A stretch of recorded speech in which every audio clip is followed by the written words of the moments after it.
구약 성경에 보면 그 날이라는 그 날에 대한 이야기가 많이 나오죠. 오늘 말씀에도 보면 이 그날에 대해서 언급하고 있습니다. 그날. 이 그날은 이 주의 날을 의미합니다. 하나님의 날.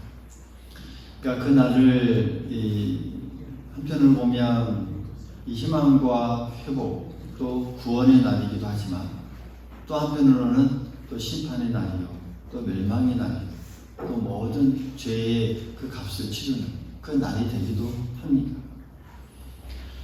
그래서 주의 날, 당시에 이 이스라엘은 이 주의 날을 어떻게 하느냐에 따라서 그들에게서 달라지는 그런 이 날이기도 했습니다.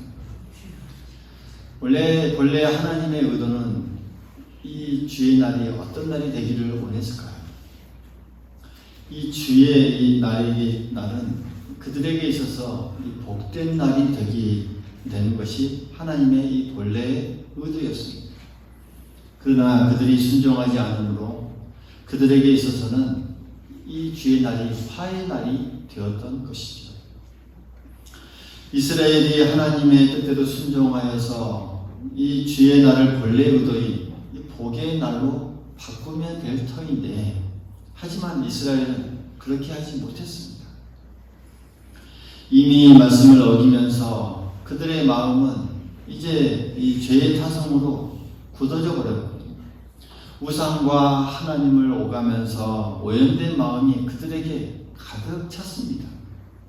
그래서 힘을 다해서 하나님께 다가가 보려고 해도 그들에게 있는 그 어두운 영적 세력이 그들을 둘러싸고 있어서 가까이 가지 못하는 그런 상황이 계속해서 반복되었던 것이죠. 오늘 이 말씀의 이전의 이 배경이 바로 이런 배경입니다. 하나님께 가까이 다가가려고 하지만 또 그들에게 주어진 어떤 이 어두운 영적 세력으로 말미암아 다가가지 못하는 어떤 심령. 그러니까 그들의 이 영을 사정없이 뭔가 잡아당기는 듯한, 그래서 하나님께 나아가지 못하게 하는 그런 모습이 계속 반복되었던 것이죠. 여러분, 사람이 그 물에 빠지면 밑에서 다 잡아당기는 것 같이 해서 나오지 못한다고 하죠.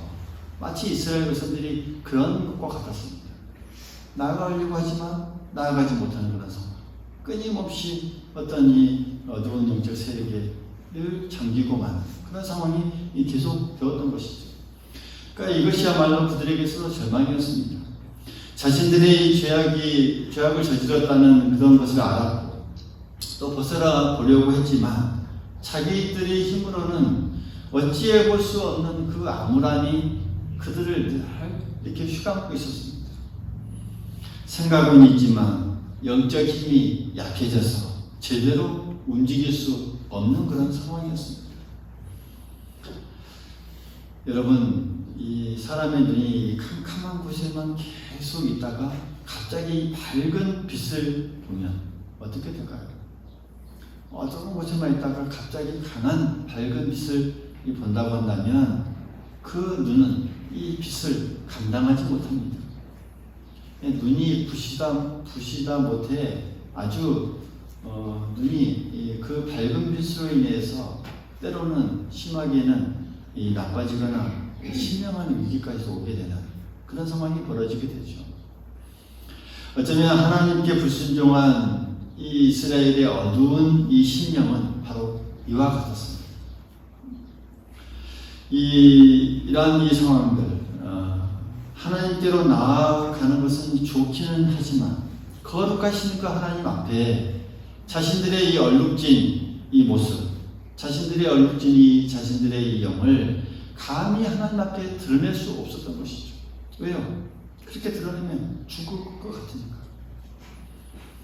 신명기 5장 25절부터 보면 이 모세가 그 하나님 앞에 나아가서 십계명을 받은 후에 이제 이스라엘 백성들 앞에 나가는 장면이 나옵니다.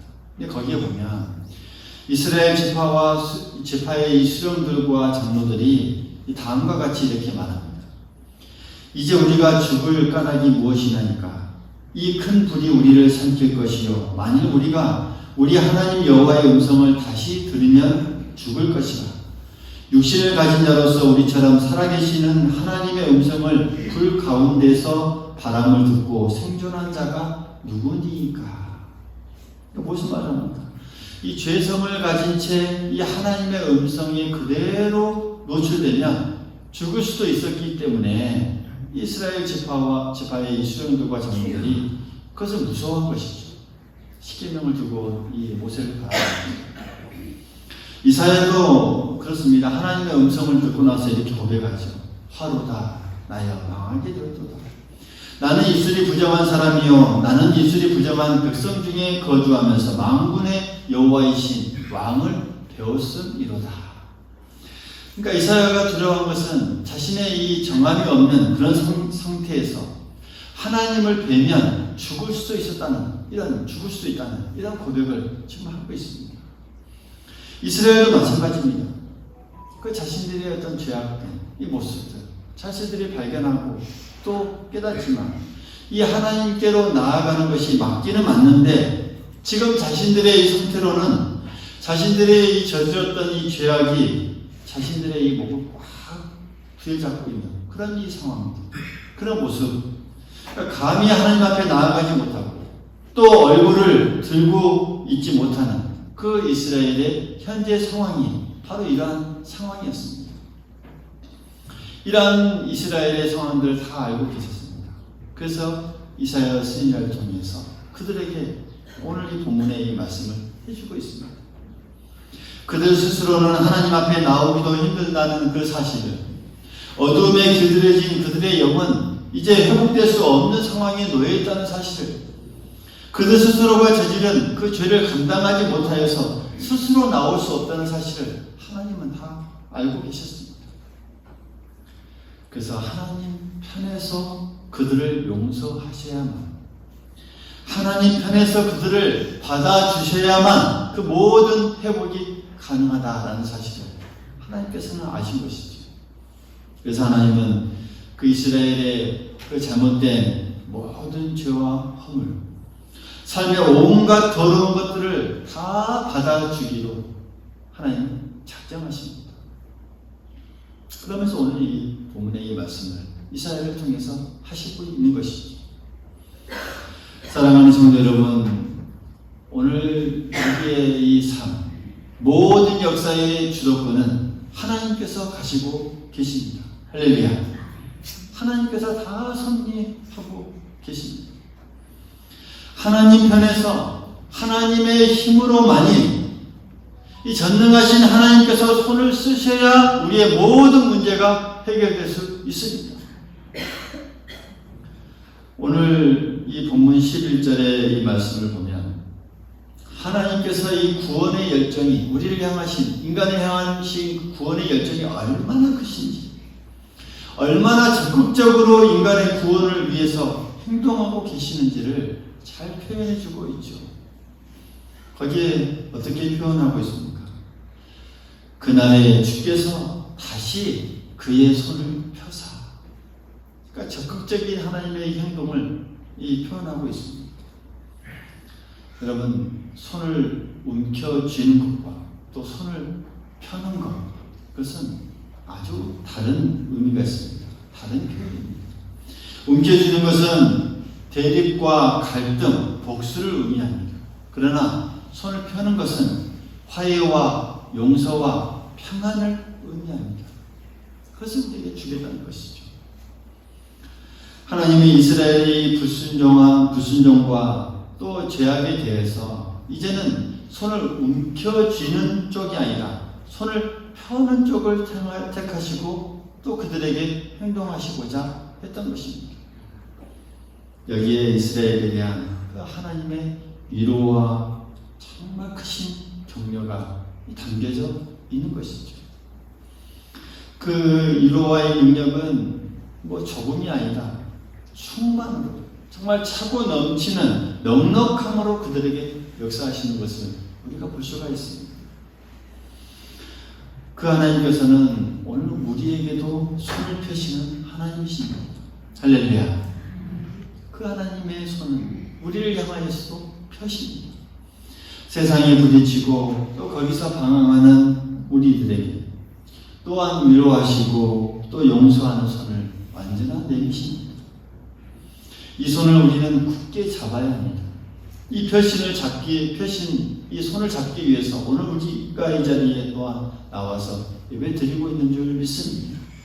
날마다 이 손을 붙잡고 또 그 펴시는 손을 부여잡고 그 손을 향해서 날마다 달려가는 우리들이 되어야 하겠습니다. 그리고 그게 보면 그 손을 펴신다는 말씀 앞에 다시라는 말이 나옵니다.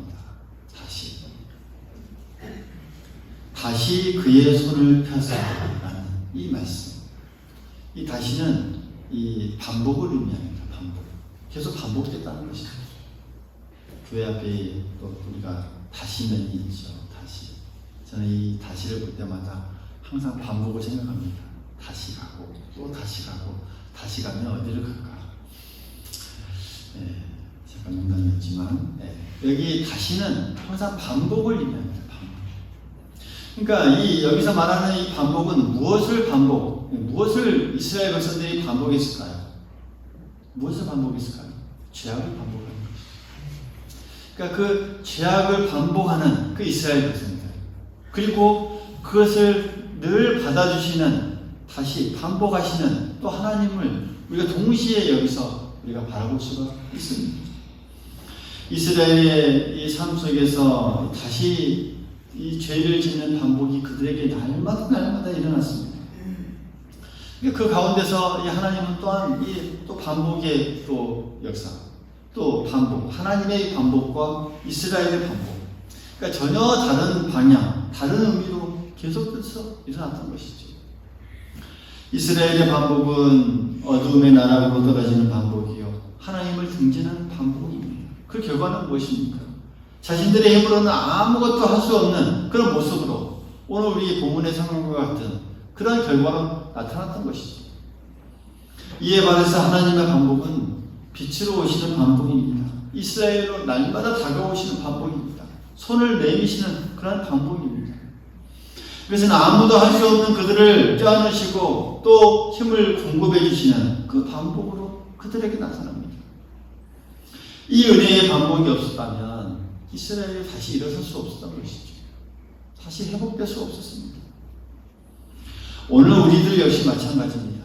이 하나님의 이 반복적인 은혜가 아니었다면 아마도 우리는 이 암울한 영적 어둠 속에서 정말 헤매고 있을 수밖에 없는 그런 연약한 존재들이었다는 사실, 우리 모두 믿을 수 있기를 간절히 소망하겠습니다. 오늘 우리가 이 은혜를 힘입어서, 하나님께서 주시는 이 반복적인 은혜를 힘입어서 오늘 우리 이 자리에 또 우리가 나올 수 있었다는 사실도 우리가 기억해야 하겠습니다. 더욱더 그 하나님을, 또 신실하신 하나님을 더욱 우리가 믿고 의지하고 순종하는 우리 모두들의 이 모습이 계속적으로 이어질 수 있기를 간절히 소망하겠습니다. 또 11절의 이 말씀을 보면 그의 남은 백성이라는 말씀이 이어지죠. 손을 펴시고 그의 남은 백성을 또 그 뒤에 말씀을 보면 다 회복시키신다라는 그 내용이 나옵니다. 여기서 이 그의 남은 백성, 그러니까 12절에 보면 이스라엘의 쫓긴 자들, 또 유다의 흩어진 자들로 표현되기도 합니다. 같습니다. 그게 남은 백성입니다. 또 16절에도 보면 남아있는 백성, 곧 아수르에서 남은 자들로 표현됩니다. 그러니까 이 남은 백성이라고 하는 것은 이스라엘 땅에 이 남아있는 백성들이 아닙니다. 오히려 쫓겨나서 거기에 남은 백성들을 말씀하고 있습니다. 먼 타국 땅에 쫓겨나와서 그곳에서 남게 된 그 백성들, 여기서 그렇게 해서 그의 남은 백성이라고 표현합니다. 그러니까 그냥 남은 백성이 아니고 그의 남은 백성이죠. 누구의? 하나님의 남은 백성들. 할렐루야. 그러니까 이 하나님만을 섬기고 그곳에서 의지했다는 뜻입니다. 하나님의 남은 백성들입니다. 반면에 이스라엘에 남아있던 백성들은 하나님의 남아있는 백성들이 되지 못했던 것이죠.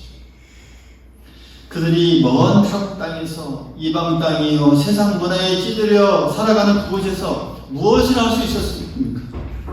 자신들의 모든 것을 하나님께 맡기고 모든 것을 그것을 도움을 구할 분은 하나님 한 분밖에 없었던 것이죠. 그곳에서, 먼 곳에서.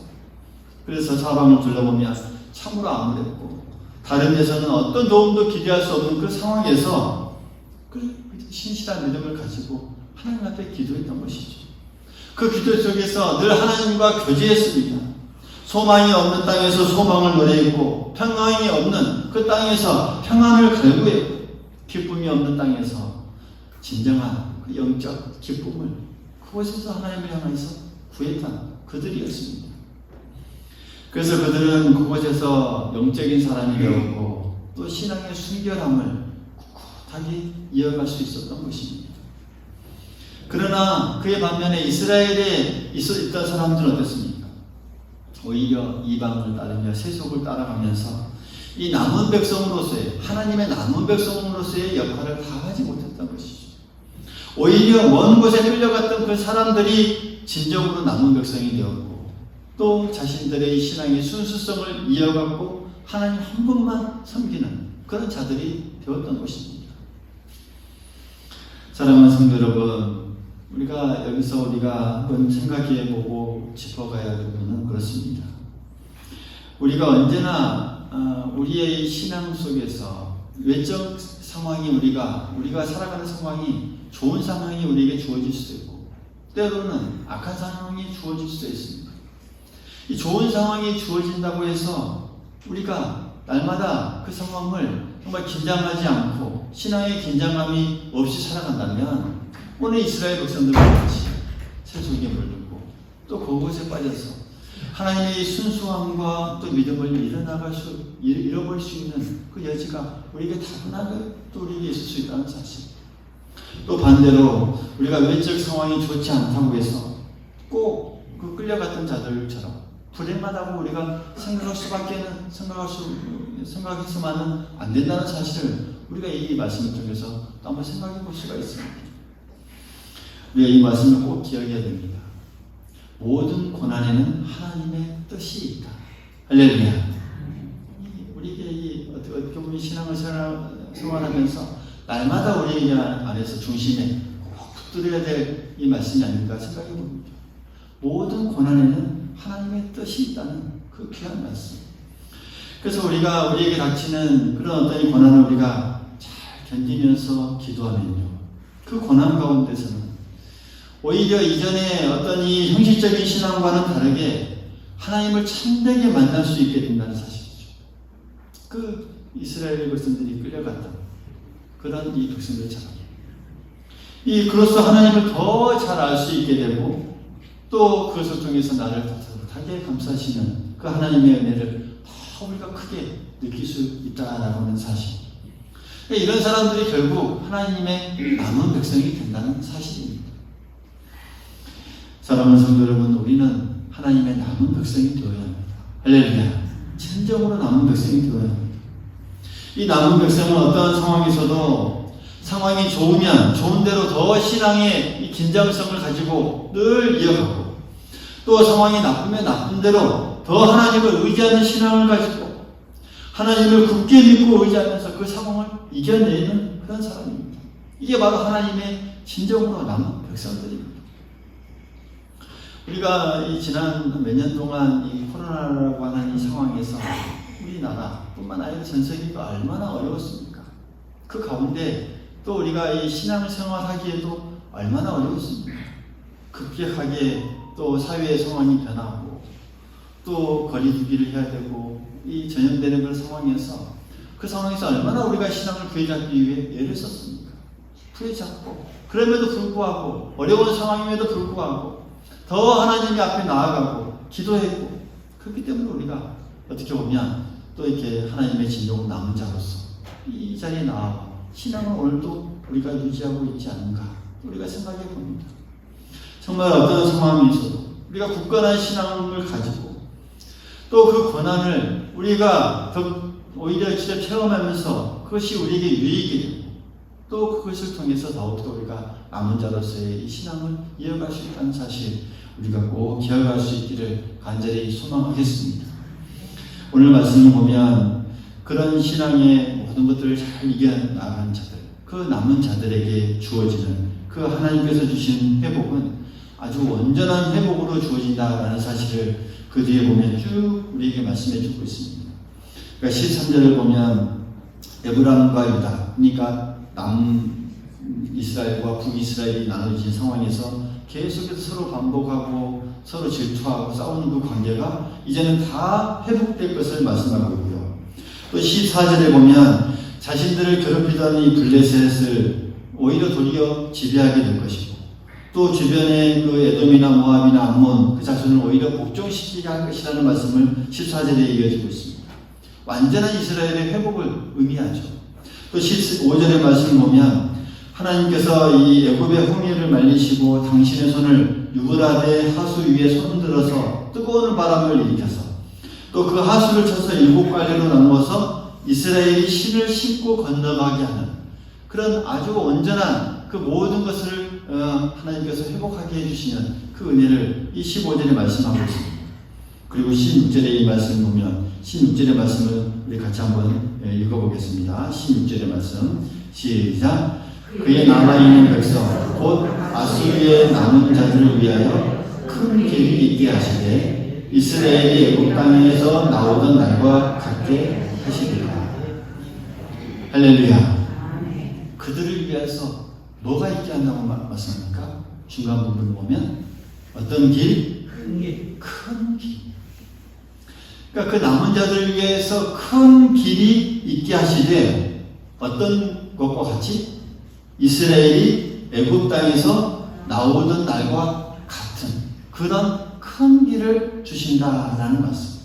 그러니까 완전한 회복을 주신다는 말씀이죠. 여러분, 이스라엘 민족이 이 홍해를 건널 때처럼 그런 큰 길은 없었습니다. 할렐루야. 정말 이 홍해가 갈라지는 그 큰 길을 그들이 맛보면서 정말 그들에게 얼마나 행복했을까요?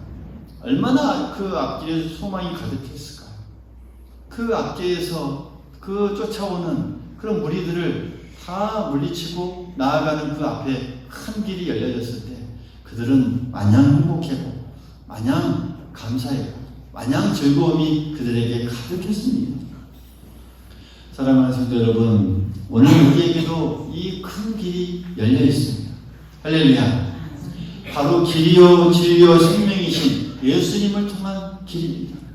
할렐루야. 우리는 그 길을 걷고 가는 자들입니다. 2000년 전에 우리를 위하여서 이 땅에 오신 그 예수님은 하나님과 우리 사이에 이런 큰 길을 우리에게 열어주셨습니다. 하늘 영광을 버리고 이 땅에 오신 그 성유신 사건을 통하여서 골고다 십자가 사건을 통하여서 또한 영광스러운 부활과 이 승천 사건을 통하여서 우리가 이 하나님을 향하여서 담대히 걸어갈 수 있는 그 큰 길을 하나님께서 우리에게 만들어 주셨다는 사실이죠. 우리는 그러한 이 큰 길을 걸어가는 사람들이고 또 담대히 걸어갈 수 있어야 합니다. 그러기 위해서 오늘 우리가 어떤 상황이 있어도 손을 펴시는 그 하나님의 손을 부여잡고 또 그 하나님만을 의지하며 믿고 의지하며 정말 하나님의 진정한 남은 자가 되기 위해서 힘쓰고 또 힘써야 하겠습니다. 오늘 우리에게 펼쳐질 그 신앙의 길이 바로 그렇습니다. 우리에게 이 땅에 살아가는 동안 애국과 같은 그 고난이 있다 할지라도 정말 우리가 항상 소망을 가지고 하나님께서 갈라놓으신 그 홍해 바다 길을 우리가 바라보고 앞으로 한 걸음 한 걸음 나아가는 우리 모두가 될 수 있기를 간절히 소망하겠습니다. 우리는 여러분 그 옛날 정말 이스라엘에게 임했다는 그 홍해가 갈라지는 사건보다도 더 커다란 사건을 이미 우리가 경험한 사람들입니다. 믿습니까? 이미 우리가 그것을 경험한 사람들입니다. 예수님께서 이 땅에 오신 사건이지 않습니까? 놀라운 사건을 우리가 경험한 자들입니다. 사랑하는 성도 여러분, 오늘 다시 손을 펴서 하나님은 우리에게 향하고 계십니다. 그 펴신 손을 우리가 굳게 부여잡고 그에 부여잡을 때 우리에게 회복과 위로를 경험하게 하실 줄 믿습니다. 그 하나님의 이 반복적인 은혜가 아니라면 우리는 이 세상에 헤매는 자들밖에 될 수 없다는 사실 우리가 오늘 기억하면서 우리가 이 신앙의 또 남은 자들로서 어떤 상황에서도 그 하나님의 손을 부여잡고 이 땅에서 우리에게 예배해 주신 그 큰 길, 믿음의 길, 예수님을 통한 그 길을 힘차게 한 걸음 한 걸음 걸어감으로써 날마다 승리를 맛보는 우리 모두가 될 수 있기를 간절히 소망하겠습니다.